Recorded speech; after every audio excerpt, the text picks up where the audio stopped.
இப்போ நம்ம வந்திருக்க இடம் தான் அரப்பளீஸ்வரர் திருக்கோயில். அரப்பளீஸ்வரர் கோயில் தான் கொல்லி ஹில்ஸோடைய ஒரு பிரசித்தி பெற்ற தலம் அப்படின்னு சொல்றாங்க. டிவைன் ஃபீல் அடையறதுக்காக உட்கார்ந்து மெடிடேஷன் பண்றாங்க சில பேர் கோவிலுக்கு. அப்படியே ஆப்போசிட்ல பாத்தீங்கன்னா ஆகாச கங்கை அருவி. இது பாத்தீங்கன்னா 1196 அடி ஹைட்னா.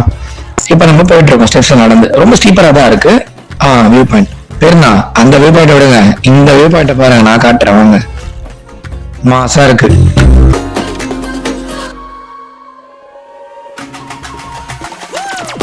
என்ன ப்ரோ யாரும் வரும்போது 10 படி போயிருக்கோம், இன்னும் 900 படி போனோம்னாரு. உட்காந்துட்டு இருக்காரு வந்தீங்க. சரி வாங்க போலாம் போலாம் வாங்க. ஆகாச கங்கை ஃபால்ஸ் பேருக்கு ஏற்ற மாதிரி பாத்தீங்கன்னாக்கா வந்துட்டு மிக உயரமான இடத்துல இருந்து தண்ணி கொட்டுது.